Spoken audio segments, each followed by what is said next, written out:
censorship period is wrong, but it's a very slippery slope into fascism, right? And so because YouTube's been censoring everything on COVID, everything on elections, everything like that, people have found other outlets. So there's this new outlet called Rumble, and I haven't done a deep dive into it. It's majority of the people that are on there are on the right, because a lot of those people were censored off Twitter and YouTube, etc. But the way she frames it, the way Anna Kasparian frames it in this video, she's arguing for censorship. She's calling any sort of censorship on COVID is okay, because she says it's disinformation. And she alludes to the fact that we need to stop disinformation from happening. But again, who is in charge of the things you hear? Who's in charge of disinformation? Like who is there to say, hey, I am Susan Wojcicki, I am the CEO of YouTube, and so I'm going to decide for you, because you're too stupid, what is medical misinformation and what isn't. And I think that's wrong, because I think that's a predator class 1%er, and they're going to look at after for their interests, not for our interests. So I wanted to go over this video and pretty much stop and start it and debunk it, because here our Anna Kasparian is going after Tulsi Gabbard and Glenn Greenwald for joining Rumble. You don't have to like Tulsi Gabbard or Glenn Greenwald, but to advocate for censorship is my issue. So let's begin.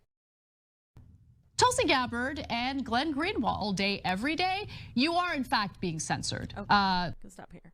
So as you can see, she's sharing excerpts from the Washington Post, who did a really scathing article of Rumble, pretty much saying it was a site for conspiracy theories and for misinformation to spread. She's also alluding to the fact that Tulsi Gabbard, who has over 1 million followers on Twitter, and she has been anti-censorship. I mean, she was the only person who ran for office that was advocating for free speech and whistleblowers and press freedoms.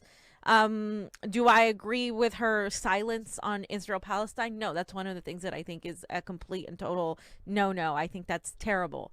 But as far as censorship goes, she was like the only one. And Glenn Greenwald has also been a huge advocate against censorship, exposing the duplicity of the squad, etc. And so, ironically enough, neither of them have really talked about the virus and all of that stuff, right?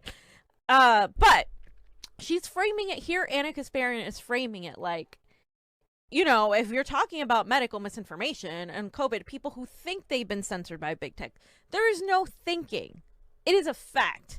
Big tech is working with our government to censor people.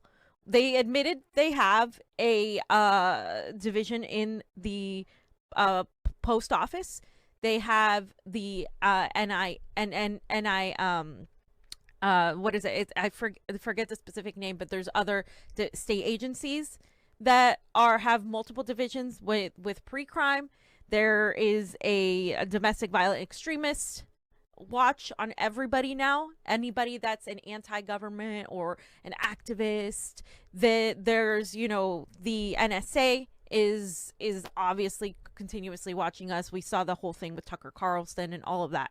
So we know that this is happening. It's not somebody's imagination. It's not people exaggerating, and it's not just because you outright say, oh, let's say somebody says, oh, quote, you know, COVID is a hoax. Let's say somebody says that.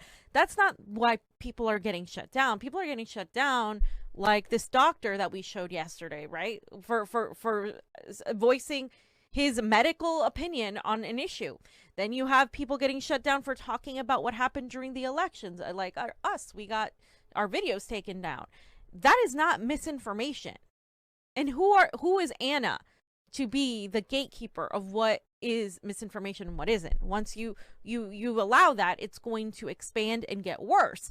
So she's framing it like they did something wrong for trying to go to another platform, just like we're going to Rockfin.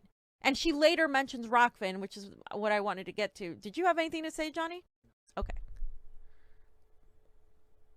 It's just the education, Oxford, and so it becomes patently obvious that, to me at least, that Al Qaeda, ISIS, it really was just the same entities that the West had on their Rolodex from the 80s that they ran the base, right, which becomes just their skeleton key that they can use. I think Andrew Karibko had a good phrase that ISIS and Al Qaeda, these are skeleton keys that wherever there's a place where the West wants to do something or move in or have if there's oil or if there's some natural resource that they want to get a hold of, magically ISIS, Al Qaeda, Taliban can pop up there, and then it becomes the excuse to police that region. So I think Karibko is correct about that. And I forgot, I'm rambling. I forgot where we were with this question. Well, I found footage of a 1998 Osama bin Laden interview with ABC's John Miller. That's it. That's the one. And well, not to mention, a couple months ago, PBS interviewed, I forgot his name, but PBS interviewed like a member of Al-Nusra in Syria. But he's all like suited up, and he's got like hair gel and beard gel, and he's like, well, we're actually reformed Al-Qaeda. We're reformed terrorists. We don't really believe in that barbarism. We just happen to be occupying Syria. It was in the New York Times about 5 years ago that al-Baghdadi, I'm not joking, you guys may remember it, was literally a former actor, actor. In the New York Times. When we cut this interview on YouTube and finish it over on Rockfin here in about 7 minutes, I'll play that clip of ABC's John Miller interviewing Osama bin Laden in 1998. A mere 3 years before he would be blamed for the next World Trade Center attack, and then just 6 years after the 6 or 4. Was that 94, the first World Trade? That was Bill Clinton, right? 93. And which we know from Imad Salam that because he recorded the conversations that was an entrapment operation. Yeah. So we'll play that clip here in about 5 minutes when we stop streaming on YouTube, and we'll finish the rest of this interview only on the Rockfin, because there's some stuff that we're going to go into the last little bit here that will probably get us booted off. Can I use the restroom real quick when you guys do that? Oh, for sure. Yeah. No, if you got to, at any time you got to take a minute, just let us know. We can transition. Just let me go TT real quick. For sure, man. For sure. This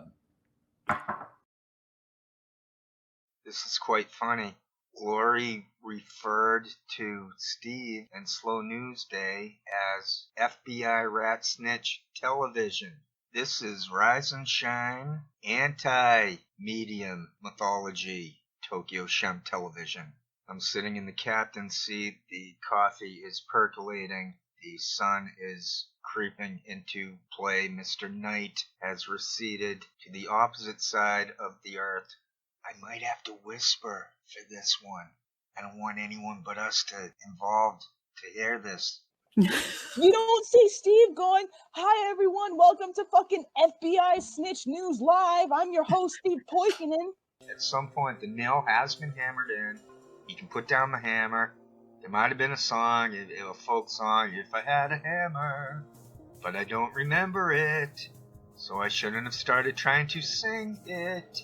I'm probably creating a new song here, but someone will steal it, and I will get no credit. That's the end of the show. La-di-da, blah, blah, blah, blah, etc., so forth, and whatnot. A lot of them have done that to me. Naomi Klein, yes. Noam Chomsky.